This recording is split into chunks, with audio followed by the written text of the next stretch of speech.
Assalamualaikum warahmatullahi wabarakatuh.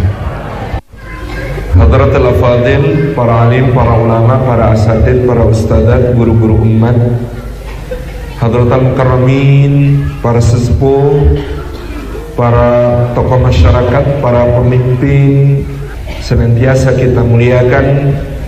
Hadirin hadirat, ikhwan akhwat, bapak-bapak, ibu-ibu, adik-adik sekalian yang disayang oleh Allah Subhanahu wa taala, rahimani wa rahimakumullah. Puji syukur kehadirat Allah Subhanahu wa taala atas limpahan karunia-Nya. Pada siang ini Allah menghimpun kita di dalam majelis yang mulia ini. Mudah-mudahan setiap langkah yang kita tempuh ke majelis ilmu, tiap tapaknya menjadi pemudah jalan kita semua menuju ke surga. Dan duduk kita semua semoga termasuk taman di antara taman-taman surga, tempat Allah mencurah-curahkan rahmat-Nya, menaungkan sayap-sayap malaikatnya, menurunkan sakinah ke dalam hati kita, dan menyebut-nyebut nama kita semua dengan bangga pada makhluk-makhluk mulia yang ada di sisinya. Hadirin hadirat yang dimuliakan oleh Allah Subhanahu wa taala, ada satu ayat yang sangat indah di dalam Al-Qur'an Karim yang bersesuaian dengan tema kita pada siang hari ini. Ayat yang agung yang Allah turunkan di dalam surah yang menjadi qanun, undang-undang kita di dalam bergaul dengan Allah, Rasulnya, dan orang-orang beriman secara umum. Qanun, undang-undang pergaulan kita dengan Allah, dengan Rasulnya, dan dengan orang-orang beriman secara umum itu adalah surah yang berjudul Al-Hujurat.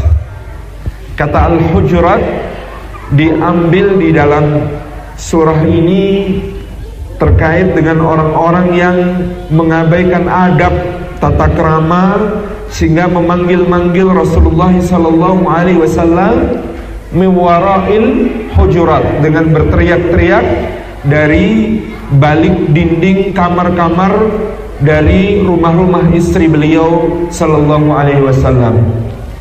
Nah, di dalam suratil Hujurat ayat yang ke-7 Allah Subhanahu wa taala berfirman, a'udzubillahi minasyaitonir rajim, wa'lamu anna fikum rasulullah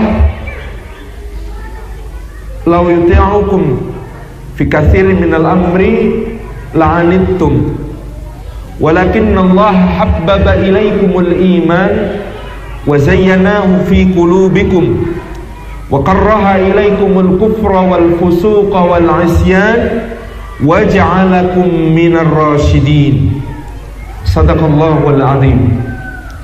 Allah Subhanahu wa taala berfirman, wa'lamu anna fikum rasulullah, dan ketahuilah bahwa di antara kalian terdapat utusannya Allah Subhanahu wa taala, Muhammad sallallahu alaihi wa alihi wa sahbihi wasallam. Lau yuti'ukum fi katsirin minal amri la'anittum.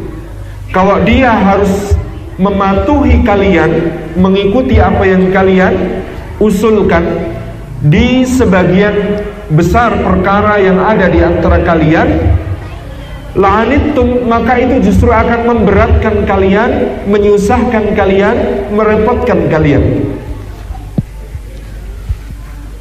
Walakinnallaha, akan tetapi hendaklah kalian ketahui bahwasanya Allah lah habbaba ilaikumul iman, yang telah membuat kalian mencintai keimanan, wa zayyanahu fi qulubikum, dan Allah menjadikan iman itu terhias menjadi indah di dalam hati kalian, wa karraha ilaikum, dan Allah telah membuat kalian membenci al-kufra, kekufuran, wal fusuqa, dan kefasikan, wal isyan, dan kedurhakaan, wa ja'alakum, dan Allah telah menjadikan kalian minar rasyidin, termasuk orang-orang yang lurus terbimbing. Sadaqallahul azim. Ayat ini ayat yang sangat agung, memberi gambaran kepada kita tentang anugerah Allah yang sangat besar. Yang pertama, anugerah adanya Rasulullah SAW di antara kita. Fisiknya di antara para sahabat radhiyallahu anhum ajmain ketika itu, spiritnya sampai di zaman kita pun Rasulullah hadir di tengah-tengah kita dengan sunnah-sunnah beliau berupa perkataannya, perbuatannya, persetujuannya yang menjadi panduan keteladanan di dalam kehidupan kita sehari-hari. Yang kedua, nikmat Allah adalah bahwa Rasulullah sallallahu alaihi wasallam dijadikan oleh Allah sebagai yang menyampaikan perintah Allah dan memberikan suri tauladan kepada semua orang beriman. Tidak, justru sebaliknya, beliau harus mengikuti semua aspirasi orang-orang beriman, yang kalau semua aspirasi itu diambil oleh beliau sebagai pertimbangan, maka justru akan memberatkan orang-orang beriman itu sendiri.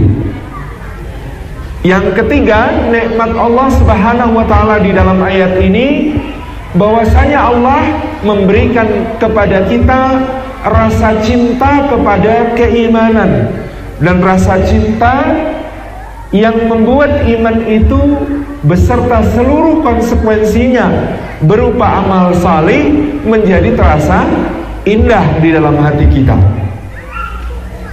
Dan bahwa Allah menjadikan hati kita setelah dia beriman, maka ini menjadi hati yang pasti tidak suka kepada kekufuran, tidak suka kepada kefasikan, dan tidak suka kepada kemaksiatan. Dan terakhir, Allah menyebutkan nikmatnya, bahwa Allah menjadikan kita dengan semua nikmat itu tadi, keberadaan Rasulullah SAW, petunjuknya lewat beliau, cinta kepada keimanan, benci kepada keburukan.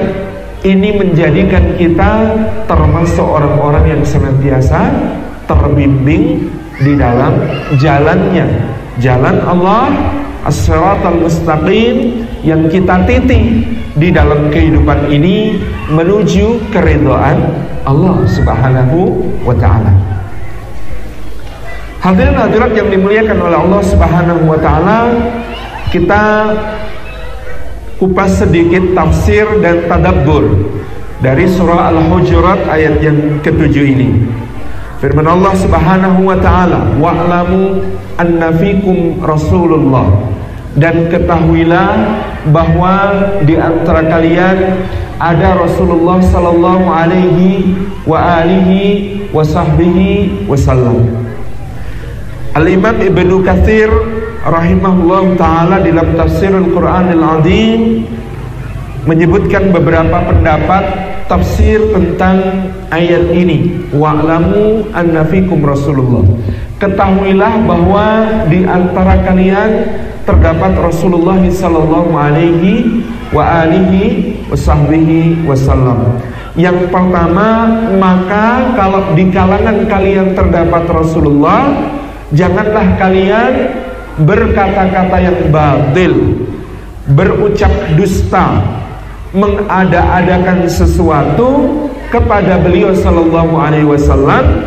Sebab seandainya itu yang terjadi, maka Allah pasti akan menurunkan wahyu kepada Rasulullah sallallahu alaihi wasallam untuk mengungkap apa yang sebenarnya dari apa yang kalian sembunyikan. Ini tafsir pertama. Jadi janganlah kalian mengucapkan perkara yang batil, mengada-ada, berbohong, apalagi kepada beliau sallallahu alaihi wasallam, Karena kalau itu terjadi, Allah pasti akan menurunkan wahyu terkait hal tersebut, lalu membongkar apa yang kalian sembunyikan, sehingga kebenaran akan tampak nyata. Hakikat inilah Bapak Ibu yang dirahmati Allah, kalau kita simak di dalam sirah dan kita sambungkan dengan tafsir akhir surah At-Taubah yang sangat disadari oleh sahabat yang bernama Ka'ab bin Malik radhiyallahu anhu ketika dia tertinggal dari peristiwa yang disebut sebagai Perang Tabuk. Di dalam Perang Tabuk, ketika persiapan, ini disebut sebagai Jaisul Usrah, pasukan yang penuh dengan kesulitan. Musim panas sangat panjang, kering, gersang, dan panas matahari sangat terik pada saat itu. Sementara kurma di Madinah sudah kira-kira menjelang panen, dan daerah-daerah di sekitar Madinah mengalami paceklik, sehingga kota Madinah sangat rawan dijarah oleh berbagai kabilah nomaden di sekitarnya yang kelaparan. Pada saat itu Rasulullah justru mengumumkan mobilisasi umum untuk berangkat ke Tabuk, wilayah perbatasan dengan Romawi, nun jauh di utara Arab.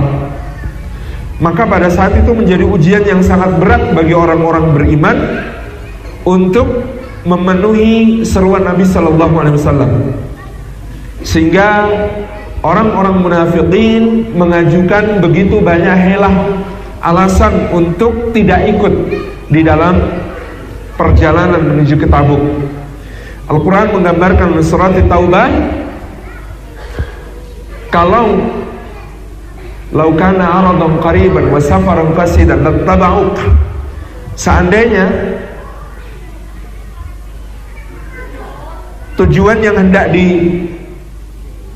didatangi itu dekat dan perjalanannya mudah, lattaba'uk, maka niscaya tidak ada bedanya antara orang beriman dengan orang munafik. Semua akan ikut dengan wahai Muhammad sallallahu alaihi wasallam. Walakin ba'udat alaihi musyaqah, akan tetapi terasa jauh dan begitu sulit perjalanan yang akan engkau lakukan itu, sehingga hanya orang-orang beriman yang percaya penuh kepada Allah dan Rasulnya dan memiliki tekad baja yang akan bergabung bersamamu. Sementara orang-orang munafik pasti akan tersisih. Mereka akan mengajukan berbagai alasan untuk tidak ikut. Ada seorang tokoh munafik namanya Al-Jad bin Qais. Ketika dia menyampaikan izin kepada Rasulullah, ya Rasulullah, saya tidak ikut. Kata Nabi SAW, wahai Al-Jad bin Qais, aku selalu mendengar syair-syair keberanianmu bahwa engkau sangat ingin berperang dengan terlebih orang-orang Bani Asfar, orang-orang Romawi, orang-orang dari, ya orang Arab itu menyebut orang Romawi itu Bani Asfar, artinya kaum berkulit kuning. Jadi bagi orang Arab, orang Romawi itu berkulit kuning. Memang agak pelik mendefinisikan warna kulit ya. Kalau kita juga menyebut orang Asia Timur itu berkulit kuning. Padahal kadang-kadang kita ketemu orang Jepang itu kulitnya lebih putih daripada orang Barat yang kita sebut berkulit putih. Repot memang mendefinisikan warna kulit.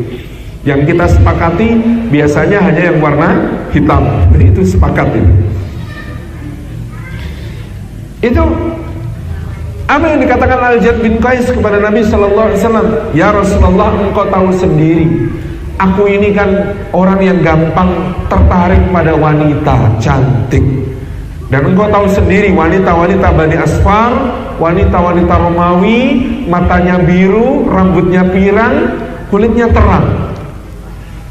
Aku tidak bisa membayangkan kalau aku di sana, niscaya aku akan jatuh dalam godaan, nanti aku malah melakukan dosa besar. Ya sudah ya Rasulullah, aku tidak usah ikut daripada aku nanti jatuh ke dalam dosa. Ini alasannya pintar. Ada juga yang mengatakan, Wahai Muhammad, kita berbagi tugas. Ini kurma di Madinah sudah menjelang panen. Kalau tidak ada yang memanen nanti busuk mubadzir. Kan mubadzir itu saudaranya syaitan. Saya pilih tugas jagain kota Madinah. Lagi pula ini musim paceklik. Rumah-rumah kami nggak ada yang menjaga. Kalau Madinah sampai dirampok suku-suku nomaden dari sekitar, siapa juga yang rugi. Jadi kami milih tugas jagain kota Madinah dan lain sebagainya. Jadi luar biasa. Nah, yang menarik, pada saat berangkat ini Allah memuji orang beriman yang berinfak.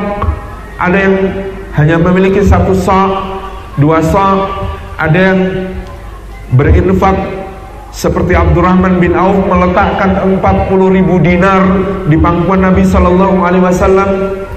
Ada yang seperti Sayyidina Utsman bin Affan membekali 3.000 orang berupa kendaraan, perbekalan plus nafkah yang ditinggalkan untuk keluarga.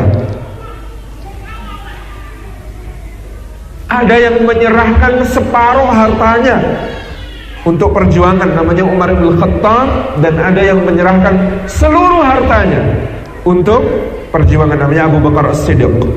Jadi kita bisa bayangkan ya, Abdurrahman bin Auf itu infak 40.000 dinar. Besar apa sedikit? Besar. Infaknya Abdurrahman bin Auf sekali dulu itu. Tapi siapa yang lebih utama? Sayyidina Utsman. Kenapa? Infaknya barang jadi. Ini saking Sayyidina Utsman tidak ingin diketahui total berapa jumlah infaknya, maka dia belikan kendaraan untuk 3.000 orang. Dia belikan perbekalan untuk 3.000 orang. Dia sediakan nafkah untuk 3.000 keluarga. Itu lebih utama lagi. Tetapi itu dihitung-hitung ternyata belum mencapai separuh hartanya Utsman. Jadi yang lebih utama lagi Sayyidina Umar bin Khattab yang separuh hartanya diserahkan. Nah, separuhnya Sayyidina Umar itu banyak, tapi kalah utama dari harta yang lebih sedikit, yaitu hartanya Abu Bakar As-Siddiq yang semua diinfakkan. Para sahabat, Masya Allah, radhiyallahu ajma'in.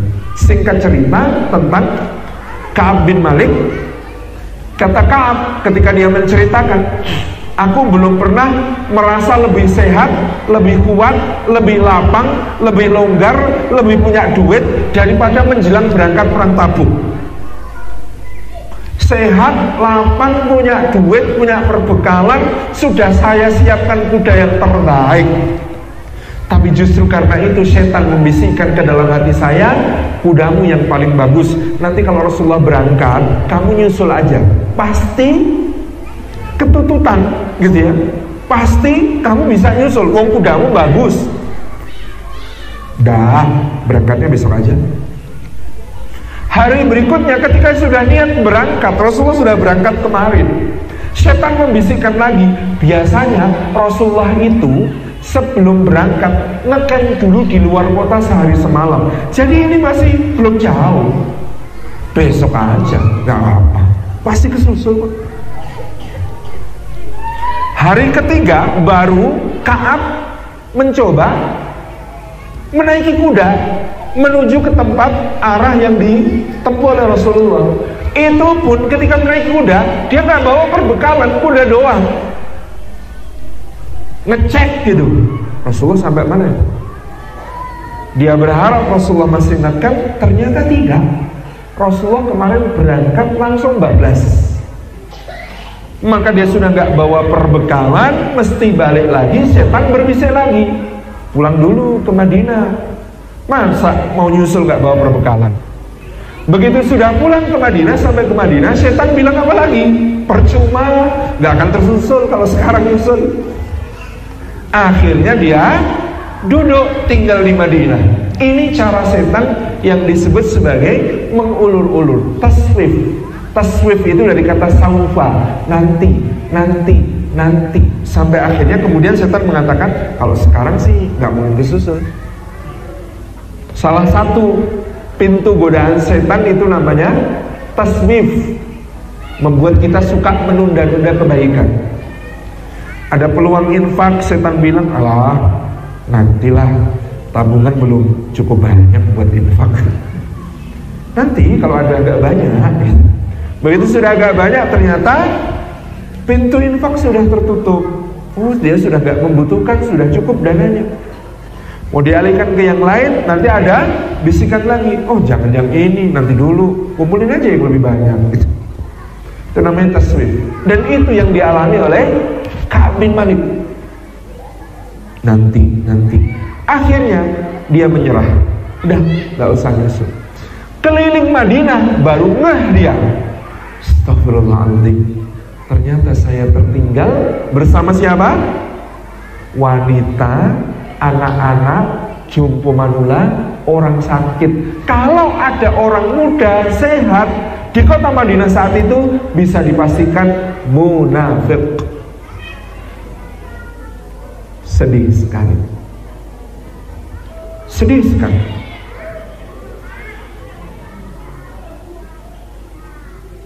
Sampai beberapa waktu kemudian akhirnya Nabi SAW kembali dari Tabuk.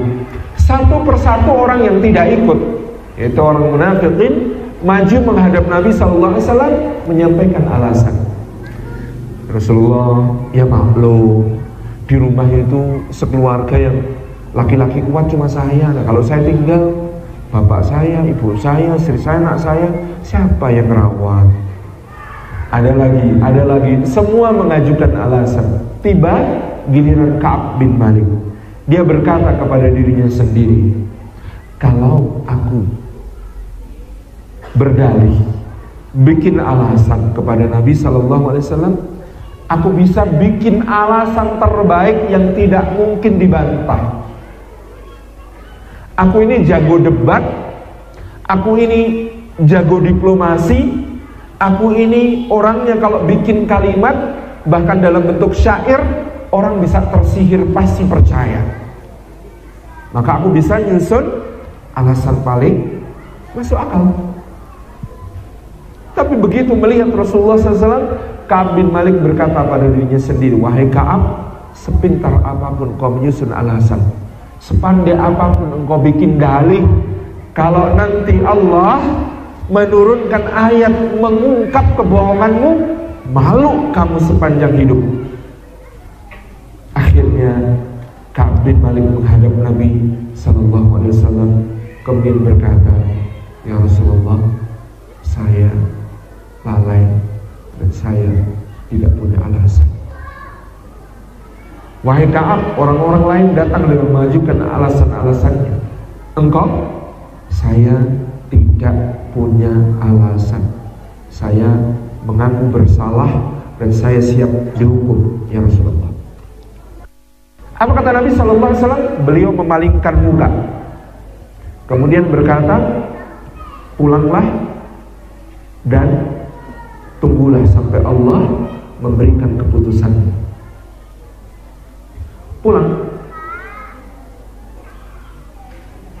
Dan hari itu Rasulullah memproklamasikan, kalau Ka'ab bin Malik mengucap salam jangan dijawab, kalau menyapa jangan digubris, kalau kemudian ngajak bicara nggak usah dilayani. Kaget. Ini hukumannya. Ya Allah, mendingan dicambuk daripada digini-ginikan. Terus dia tanya, siapa lagi yang mengalami seperti yang aku alami? Ada dua, Murarah bin Rabi, Hilal bin Umayyah. Jadi Ka'ab bin Malik, Murarah bin Rabi, Hilal bin Umayyah. Oh, ini yang harus dialami. Baik. Kalau kita divonis suatu hukuman, itu kan kita bisa menyabar-nyabarkan diri. Misalnya vonisnya 50 hari, masih kurang 49 hari, masih kurang 35 hari, masih kurang 27 hari, masih kurang, gitu kan? Masalahnya vonis kepada 3 orang ini tidak ada disebut waktunya, kapan akan berakhir. Kata Ka'ab, setiap kali ke Mesir Aku coba dekat-dekat ke arah Rasulullah. Aku duduk di saf pertama. Aku ucapkan salam kepada beliau. Aku lihat bibir beliau, perhatikan. Mudah-mudahan bibir itu bergerak menjawab salamku. Ternyata tidak. Aku tatap wajah beliau. Beliau memalingkan muka. Ya Rabb, tidak ada yang lebih berat daripada dihukum dengan cara seperti itu.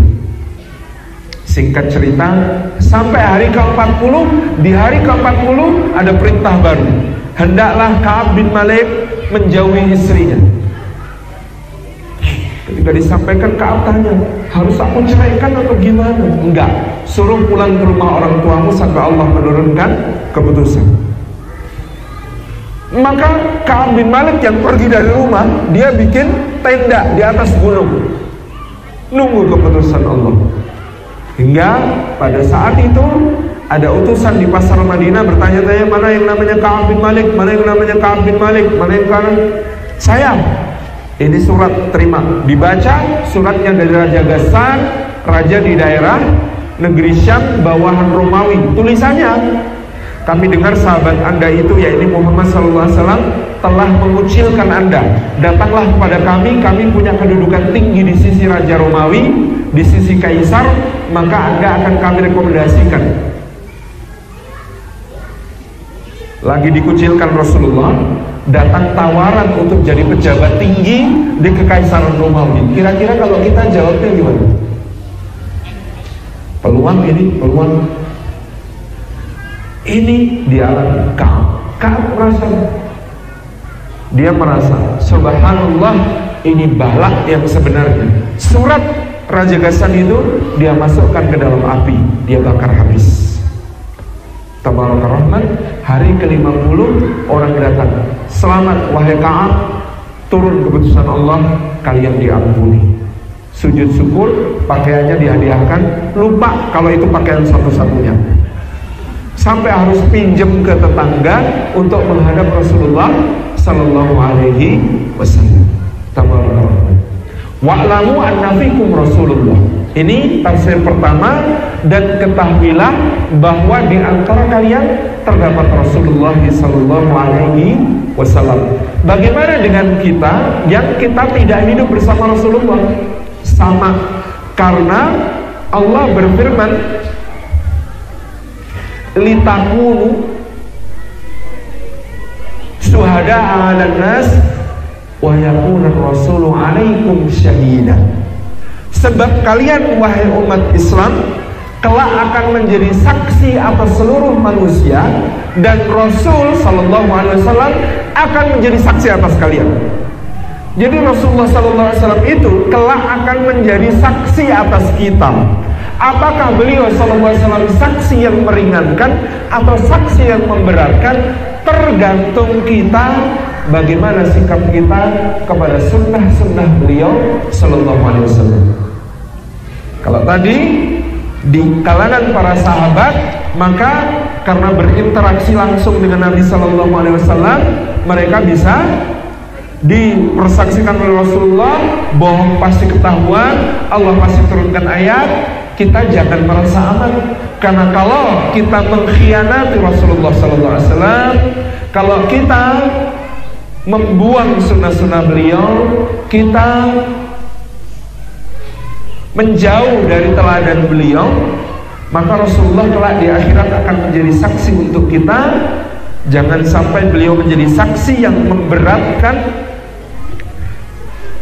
Dan mudah-mudahan kita semua termasuk orang-orang yang Rasulullah bersaksi atas kita dan beliau meringankan kita. Ketika misalnya ada gugatan-gugatan, ketika misalnya ada tuntutan-tuntutan bahwa dosa kita banyak, baik dosa kepada Allah maupun dosa pada sesama, kita sangat berharap Rasulullah datang membela kita dengan mengatakan, ya Allah, dia umatku, dia mengamalkan sunnahku, dia berhak atas syafaatku. Ini pembelaan yang kita harapkan. Wa'lamu anna fikum Rasulullah. Maka mari, apa yang kita ketahui dari sunnah Nabi Sallallahu Alaihi Wasallam itu diamalkan, karena dengan begitu kita bisa berharap Rasulullah akan menjadi saksi yang meringankan kita. Lau yuti'ukum fi katsirin minal amri la'anittum. Kata Allah, kalau sampai Nabi sallallahu alaihi wasallam itu mengikuti kalian, mentaati aspirasi kalian di dalam sebagian besar dari perkara, maka itu akan memberatkan kalian. Karena memang kadang-kadang sahabat yang terlalu bersemangat, bahkan dalam soal yang terbaik, yaitu soal ibadah sekalipun, itu bisa memberatkan dirinya dan memberatkan orang lain. Ada 3 sahabat menghadap Nabi SAW. Orang pertama berkata, "Ya Rasulullah, saya sangat ingin fokus ibadah kepada Allah. Maka saya ini senangnya sholat. Mulai saat ini saya setiap malam akan sholat dan gak usah tidur. Sholat malam saya mulai ba'da isya, selesai menjelang subuh." Orang kedua berkata, "Kalau saya Rasulullah senangnya puasa. Maka mulai saat ini saya akan puasa terus tiap hari tanpa jeda ya Rasulullah." Orang ketiga berkata, "Kalau saya supaya fokus ibadah ya Rasulullah, saya gak pengen menikah, gak pengen berkeluarga, gak pengen berumah tangga, karena itu pasti mengganggu fokus saya dalam beribadah." Apakah Rasulullah mengiyakan? Enggak. Lau anittum fi katsirin minal amri la'anittum. Kalau beliau sallallahu alaihi wasallam ngikut saja apa yang dikatakan oleh orang-orang ini dalam perkara ibadah, akan merepotkan kita, akan memberatkan kita. Tapi apa yang dikatakan Nabi sallallahu alaihi wasallam, "Alastu atqakum?" Bukankah aku ini orang yang paling bertakwa di antara kalian? Kata para sahabat itu, "Bala ya Rasulullah." Tentu ya Rasulullah. Maka Nabi SAW bersabda, "Bukankah aku sholat tetapi aku juga tidur? Bukankah aku puasa tapi aku juga berbuka dan berjeda dalam puasa? Tidak setiap hari. Dan bukankah aku menikah?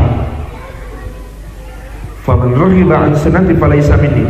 Fannikahu min sunnati, faman raghiba an sunnati falaysa minni."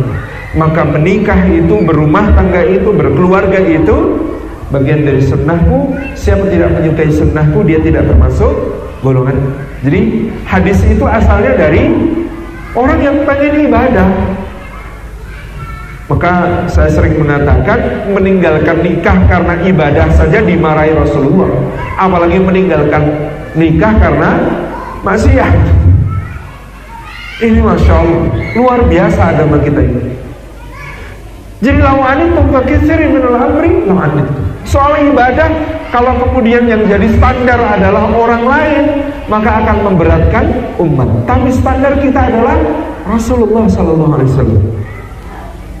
Ada seorang sahabat junior namanya Abdullah bin Amr bin Al-As. Diadukan oleh ayahnya Sayyidina Amr bin Al-As kepada Rasulullah SAW. Kenapa? "Ya Rasulullah, anakku ini sudah kunikahkan dengan gadis Quraisy yang paling cantik dan paling kaya, tetapi dia ini mengabaikan istrinya. Setiap hari dia beribadah terus. Tolong ingatkan dia ya Rasulullah." Maka anak itu dipanggil, "Hei Abdullah, bagaimana engkau menghatamkan Al-Quran?" Dulu para sahabat kalau ditanya bagaimana engkau menghatamkan Al-Quran, itu sekaligus sebenarnya ditanya bagaimana sholat malammu, karena mereka biasanya membaca Al-Quran di dalam sholat malamnya. Abdullah bin Amr bin Al-As menjawab, "Alhamdulillah ya Rasulullah, saya khatam tiap malam." Jadi setiap malam itu khatam Quran, dibaca di dalam sholat. Kata Nabi SAW, "Jangan wahai Abdullah, hatamkanlah Al-Quran itu dalam sebulan." Kata Abdullah, "Saya kuat lebih dari itu ya Rasulullah." Nabi SAW bersabda, kalau begitu hatamkanlah dalam 10 hari. Kata Abdullah, saya kuat lebih dari itu ya Rasulullah. Kata Nabi SAW, kalau begitu hatamkan dalam sepekan. Saya kuat lebih dari itu ya Rasulullah. Kalau begitu hatamkan dalam 3 hari. Dan jangan kurang dari itu, karena siapa khatam kurang dari 3 hari pasti tidak mengerti yang dia baca. Siap ya Rasulullah. Lalu Nabi SAW bertanya lagi, bagaimana kamu berpuasa ya Abdullah? Oh, tiap hari ya Rasulullah, saya puasa tiap hari. Jangan wahai Abdullah, berpuasalah cukup 3 hari setiap bulan, yaitu Ayyamul Bid tanggal 13, 14, 15. Karena ibadahnya umatku itu dinilai 10 kali lipat dibanding umat lain. Puasa 3 hari setiap bulan itu setara dengan puasa sebulan penuhnya umat yang lain. Saya kuat lebih dari itu ya Rasulullah. Kalau begitu puasalah 2 kali dalam sepekan, hari Senin, hari Kamis. Saya kuat lebih dari itu ya Rasulullah. Kata Nabi SAW, kalau begitu berpuasalah seperti puasa Nabi Dawud alaihissalam, sehari puasa sehari tidak. Kata Abdullah, baiklah kalau itu yang engkau kandani. Maka Abdullah bin Amr bin Al-As mengamalkan itu sepanjang hidupnya sampai beliau berusia 80-an lebih. Lalu beliau menasihati anak-anak muda, hei anak-anak muda, mumpung kalian masih muda, perkirakan usia tua kalian. Aku sebenarnya nyesel kenapa dulu gak ikut kata-kata Rasulullah. Sebenarnya kalau ikut kata-kata Rasulullah kan ringan. Sebulan puasa 3 kali, sebulan khatam Quran sekali. Untuk umurku sekarang itu masih kuat. Tapi karena dulu aku terlalu bersemangat, harus khatam Quran tiap 3 hari, harus puasa Daud, ya gimana lagi.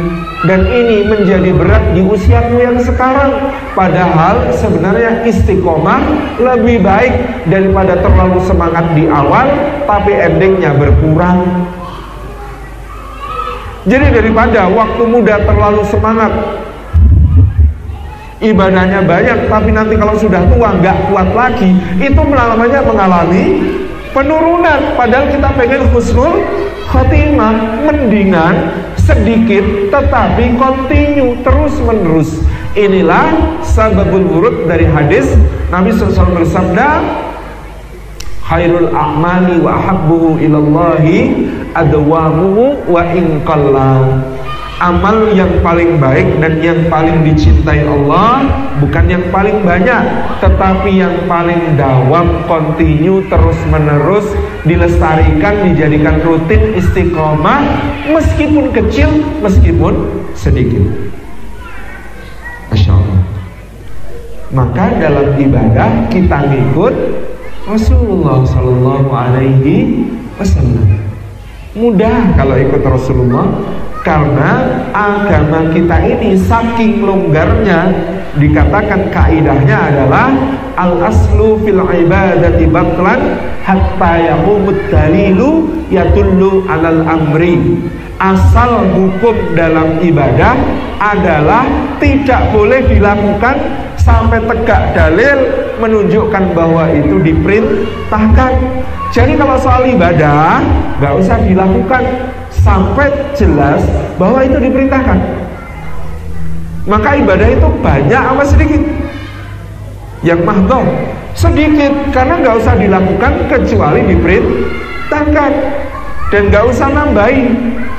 Saya itu kalau subuh rasanya syahdu, kalau sholat cuma 2 rakaat kok kurang ya. Makanya sholat subuh saya itu sekarang 12 rakaat. Gak usah nambahin, kerjakan sesuai perintah. Mudah. Yang enak, wal aslu fil asya'i al ibahah hatta yaqumud dalilu yadullu ala tahrim. Kaidahnya, asal dalam segala sesuatu selain ibadah adalah boleh sampai tegak dalil menunjukkan bahwa hal itu diharamkan.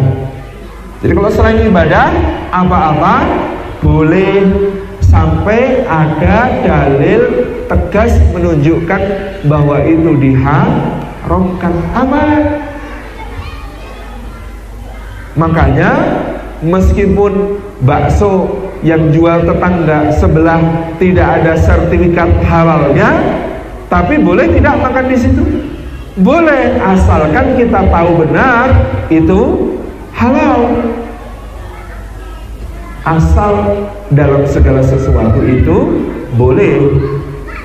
Makanya dulu saya itu mengusulkan di Indonesia ini jangan sertifikasi halal, tapi sertifikasi haram. Kenapa? Karena kaidahnya semua halal kecuali yang haram. Harusnya sosialisasinya kepada yang bikin produk haram agar mereka mencantumkan label haram. Yo nggak mau masa produknya dikasih label haram. Loh, kalau bikin barang haram ya harus jelas bahwa konsumennya non muslim, clear. Kayak Singapura. Di Singapura itu labelnya halal haram jelas.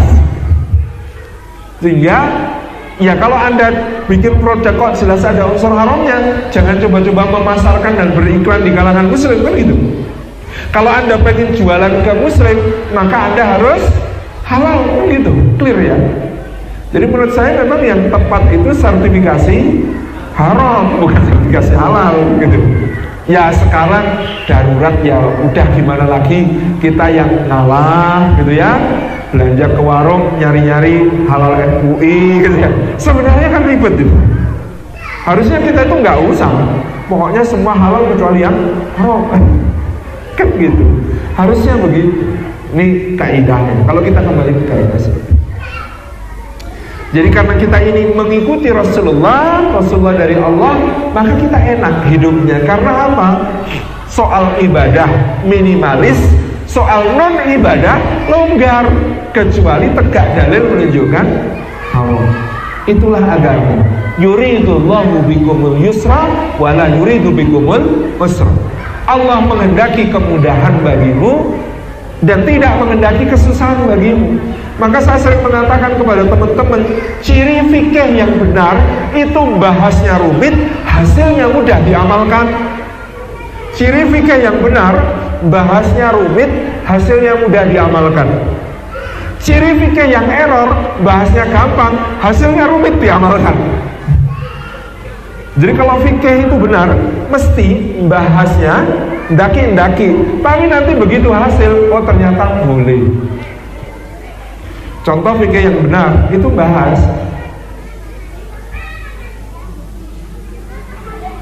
kok ada hadis Rasulullah kalau turun sujud lutut dulu, tapi ada juga hadis Rasulullah turun sujud tangan dulu. Mana yang benar? Oh, itu bahasnya panjang, dalilnya begini. Kesimpulan dua-duanya pernah diamalkan Rasulullah, maka boleh. Kan gitu. Jadi rumit bahasnya, tapi nanti hasilnya mudah diamalkan. Ini ada hadis Rasulullah melarang kencing, buang air besar, menghadap kiblat atau membelakangi kiblat. Hadis Abu Hurairah. Ada hadis Anas bin Malik, aku membawakan air untuk Rasulullah yang sedang buang air dan beliau buang air menghadap kiblat. Loh, ini gimana? Maka fikih bahasnya rumit, tapi nanti hasilnya mudah diamalkan. Misalnya apa? Ini kok bertentangan ya hadisnya. Abu Hurairah bilang Rasulullah melarang buang air besar, buang air kecil menghadap kiblat. Rasulullah atau membelakangi kiblat. Rasulullah, kata Anas bin Malik, pernah buang air menghadap kiblat. Yang benar yang mana? Dua-duanya benar. Konteksnya Abu Hurairah cerita, kunna fi safarin ma'a Rasulillah. Kami dalam perjalanan bersama Rasulullah. Perjalanan zaman Rasulullah sudah ada rest area belum? Belum. Kalau begitu toiletnya toilet tertutup apa toilet terbuka, cari tempat sepi. Kalau itu tempat sepi, nyari tempat yang gak dilihat orang. Maka kesimpulannya hadis Abu Hurairah, buang air besar, buang air kecil di tempat terbuka. Anas bin Malik cerita di mana? Di Madinah. kunna fi baiti Rasulillah sallallahu alaihi wasallam. Aku berada di rumah Rasulullah sallallahu alaihi wasallam. Beliau buang air dalam keadaan menghadap kiblat. Aku bawakan air untuk beliau beristinja. Berarti Rasulullah di tempat tertutup atau terbuka? Hadis Anas bin Malik tertutup. Kalau begitu larangannya lebih keras di tempat terbuka, misalnya di sungai atau di mana, jangan hadap kiblat, jangan membelakangi kiblat. Tetapi kalau di toilet tertutup, maka diperbolehkan seperti yang dilakukan Rasulullah dalam kesaksian Anas bin Malik. Maka kalau kita masuk ke sebuah toilet, kok klosetnya menghadap kiblat, badannya nggak usah dimiring-miringkan, nanti malah najisnya kemana-mana, bahaya. Sudah sesuai saja menghadap sesuai arah kloset karena tempatnya tertutup, kan begitu. Jadi fikih itu cirinya bahasnya rumit tapi mudah diamalkan. Makanya dulu ada yang ulama itu gregetan kalau ada orang tanya itu terlalu mendetail kayak Bani Israel. Jadi ada Imam Asy-Sya'bi ditanya orang, wahai Imam, kalau saya sudah ada. Kita berhenti sebentar. Bapak Ibu yang dirahmati Allah Subhanahu wa taala. Ini jadi cerita tadi ada orang tanya pada Imam Asy-Sya'bi, wahai Imam, kalau aku mandi di sungai, kemana aku harus menghadap? Ke arah kiblat atau membelakangi kiblat atau menghindar dari kedua arah itu? Dan bagaimana kalau aku tidak tahu di mana arah kiblat? Apa yang harus aku lakukan? Apa jawaban Imam Asy-Sya'bi, teman-teman yang insyaallah? Jawaban Imam Asy-Sya'bi, menghadaplah ke arah mana pakaianmu kau letakkan agar tidak hanyut atau diambil orang. Jadi fikih itu memudahkan. Ini kalimat berikutnya di dalam surah Al-Hujurat ayat 7. Walakinnallaha habbaba ilaikumul imana wa zayyanahu fi qulubikum. Tetapi Allah Subhanahu wa taala yang menjadikan kalian cinta kepada keimanan. Di sini ada dua anugerah Allah sekaligus. Satu, Allah memberi hidayah menuju iman. Tidak ada jasa kita sedikit pun dalam soal keimanan. Allah memperingatkan di ayat yang lain, jangan sebut-sebut soal keimanan, keislaman kalian. Bukan, itu bukan karena kalian punya kekuatan sendiri, bukan karena kalian hebat sendiri sehingga kalian bisa menemukan iman dan beriman. Bukan, itu anugerah Allah, itu nikmat Allah, itu karunia Allah. Dan Allah Subhanahu wa taala yang menganugerahkan kepada kita cinta kepada keimanan. Ada orang iman tetapi dia tidak menikmati keimanannya. Dia tidak tenang dengan keimanannya. Sudah diberi anugerah hidayah, tetapi hidayah itu tidak terasa sebagai kebahagiaan. Hidayah itu terasa sebagai sesuatu yang biasa-biasa saja. Lebih parah lagi, na'udzubillah, hidayah itu terasa sebagai gangguan bagi dia. Sayang ya gue Islam, loh kok sayang? Jadi kagak bebas minum apa namanya, miras oplosan gitu. Wah sayang gue Islam, loh kenapa? Jadi nggak boleh kumpul kebo gitu. Subhanallah. Ada orang, naudzubillahi min dzalik, yang mendapatkan hidayah, tapi hidayah itu tidak menjadi sesuatu yang terasa nikmat bagi dia. Maka ini anugerah Allah yang berlipat. Sudah diberi hidayah, lalu habbaba ilaikumul iman. Allah mencintakan kalian kepada keimanan. Manis terasa iman itu di dalam hatinya. Wa zayyanahu fi qulubikum. Dihiaskan indah, terasa indah sekali keimanan itu. Sayyidina Ja'far bin Abi Thalib ketika di hadapan Raja Najasyi di Habasyah, dan ada orang-orang Quraisy mengirimkan utusan Abdullah bin Rabi'ah dan Amr bin Al-As yang belum masuk Islam pada saat itu untuk mendeportasi mereka kembali ke Mekah. Maka ditanya oleh Raja Habasyah, sebenarnya ada urusan apa di antara kalian sampai kalian lari ke negeri saya? Ada apa dengan kaum kalian? Maka jawaban Ja'far menunjukkan betapa indahnya iman di dalam hatinya. Apa kata Ja'far? Tuan Raja, kami dahulu sesat tanpa petunjuk. Kami memakan bangkai, kami meminum darah, kami mengubur hidup-hidup anak perempuan kami melakukan berbagai kekejian, meminum khamr, berjudi, berzina, memakan yang haram, mengundi nasib dengan panah, menyembah berhala, memutus silaturahmi, berperang satu sama lain, berpecah belah. Mudah sekali kami menumpahkan darah. Lalu datanglah dari seorang yang kami kenal nasabnya yang mulia, kami kenal akhlaknya yang mulia, kami menggelarinya Al-Amin, orang yang paling terpercaya, tidak pernah berdusta, tidak pernah berkhianat. Orang ini berkata kepada kami, mari tinggalkan berhala-berhala itu, kita sembah Allah semata. Sejak kami mengikuti seruannya, maka kami beribadah hanya kepada Allah, meninggalkan berhala-berhala. Kami memakan yang halal dan thayyib, yang bersih, menghindari yang haram. Kami menyambung silaturahmi, tidak memutusnya.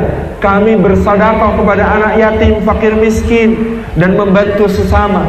Kami bersaudara dalam ikatan yang lebih kuat daripada ikatan darah, yaitu ikatan keimanan. Lalu kaum kami, wahai Tuan Raja, mengetahui kami beriman kepada Nabi ini, mereka merasa kepentingannya terancam, lalu mereka menyiksa kami, lalu mereka menyakiti kami, memaksa kami meninggalkan keyakinan ini, kembali kepada ajaran lama, sehingga kami diperintahkan Nabi kami untuk berhijrah.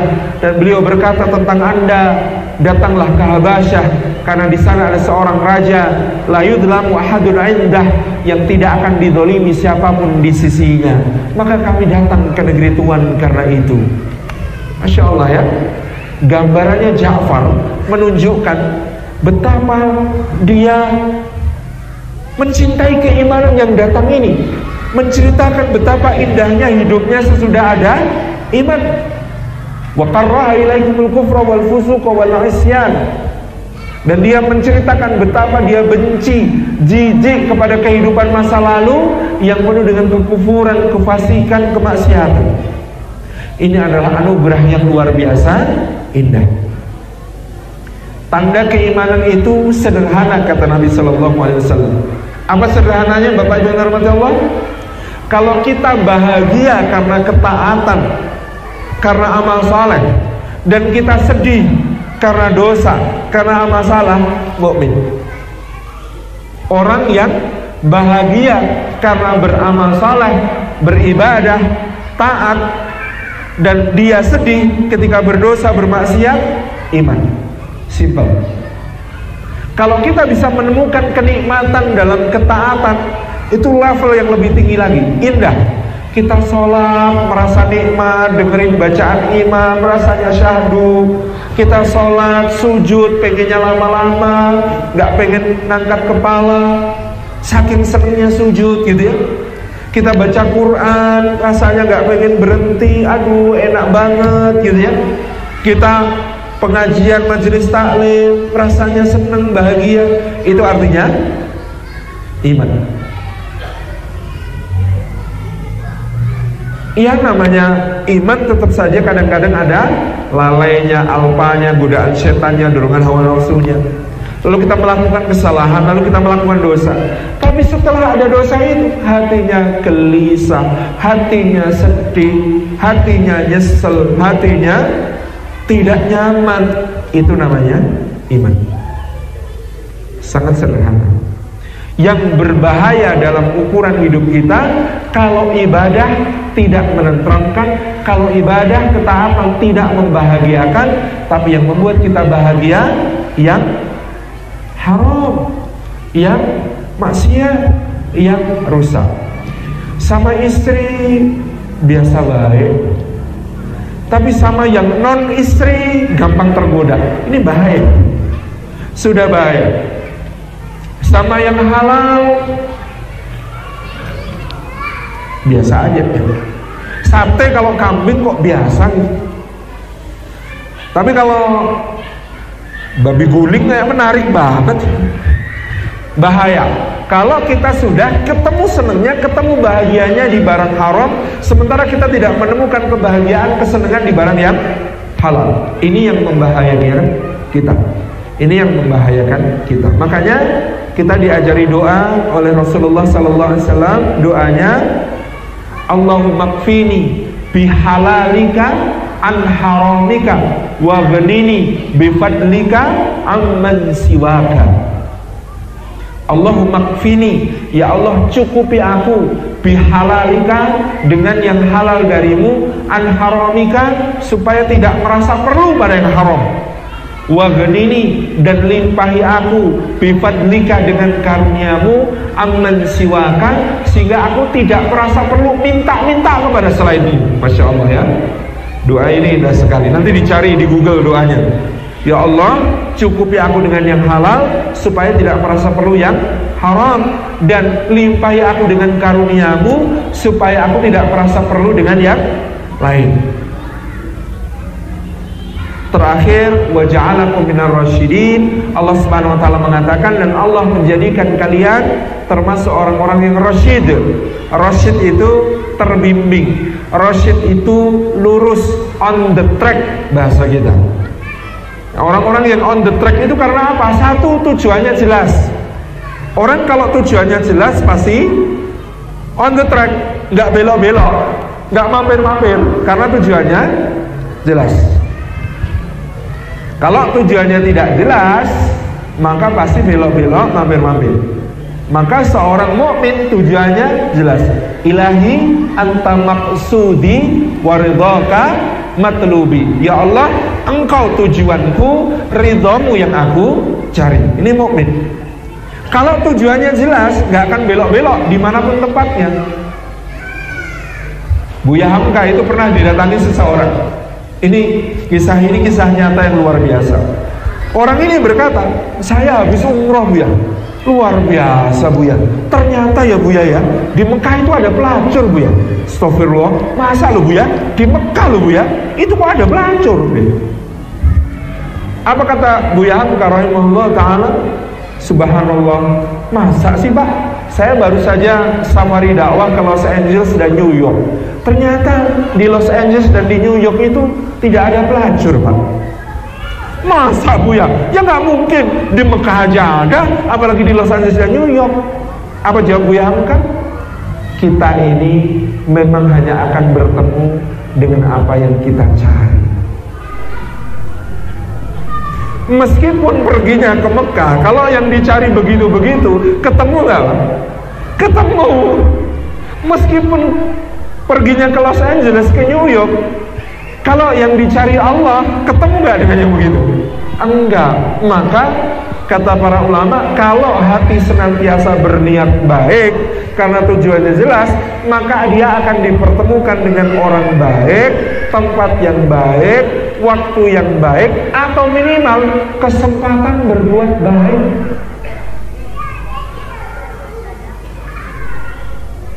Kesempatan berbuat baik minimal. Saat saya sudah berniat baik, kok ketemunya berarti kesempatan berbuat baik. Gitu kan, asal niatnya baik, maka kemanapun ketemunya yang baik.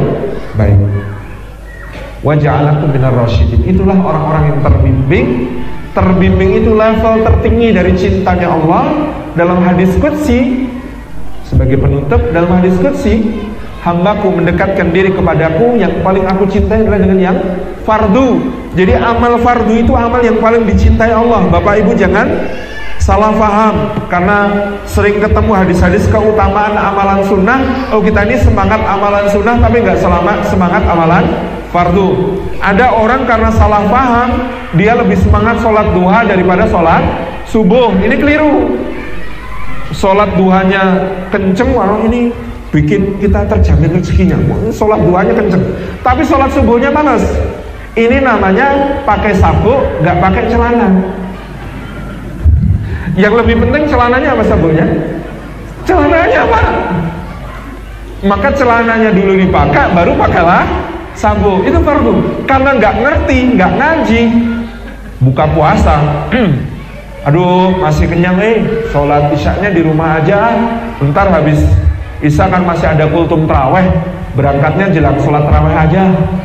Lalu berangkat sholat taraweh, salahnya di mana? Nggak ikut sholat isya berjamaah. Hadisnya sholat isya berjamaah senilai qiyamul lail separuh malam penuh. Iya kan?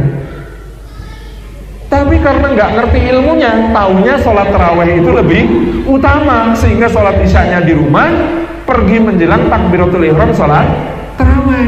Salah. Makanya kata Imam Ibnu Rajab Al-Hambali, syarat minimal dapat Lailatul Qadar itu simple, sholat isya dan sholat subuh berjamaah. Nggak usah qiyamul lail, nggak apa-apa, yang penting isya subuh berjamaah. Kenapa? Isya senilai qiyamul lail setengah malam, subuh senilai qiyamul lail sepenuh malam. Jadi kalau isyaan sama subuhan berjamaah itu sama dengan qiyamul lail 1,5 malam. Tapi ini bukan berarti kalau begitu seperti pengajian Ustaz Salim kemarin, lebih baik isya sama subuh doang, nggak usah taraweh-taraweh, tidur lebih utama. Enggak juga, kalau mampu silakan. Karena Allah berfirman, yang lebih aku cintai yang fardu, lalu dia tetap mendekatkan diri kepadaku dengan yang sunnah, maka aku akan mencintainya kalau aku sudah mencintainya. Rasyidin itu seperti apa, Pak? Kata Allah, aku menjadi mata yang dia gunakan untuk melihat, aku menjadi telinga yang dia gunakan untuk mendengar, aku menjadi lisan yang dia gunakan untuk bicara, aku menjadi tangan yang dia gunakan untuk bertindak, aku menjadi kaki yang dia gunakan untuk melangkah. Selesai, paripurna. Itulah Rasyidin. Orang yang pandangannya, ucapannya, pendengarannya, langkah kakinya, tindakan-tindakannya semua dibimbing oleh Allah Subhanahu wa ta'ala. Dan itu bermula dari hormat kepada Rasulullah yang ada di tengah kita, menyadari sunnah-sunnahnya, mengikuti, karena kita ingin mudah kok dalam beragama seperti ajaran agama ini. Lalu kita cinta kepada keimanan. Nyatanya beribadah itu mudah, bermaksiat itu susah, Bang. Banyak maksiat yang lebih mahal daripada ibadah, gitu kan jelasnya. Maka clear, mudah. Maka dengan itu insya Allah, karena kita beribadah mudah, mendekati Allah dengan yang fardu, diamalkan yang sunnah-sunnah, maka Allah menjadikan kita orang-orang yang rasyidin. Karena kita cinta pada iman, tapi benci kepada kekufuran, kefasikan, kemaksiatan. Jazakumullah khairan. Demikian kajian kita hari ini, mudah-mudahan bermanfaat. Jazakumullah. Wassalamualaikum warahmatullahi wabarakatuh.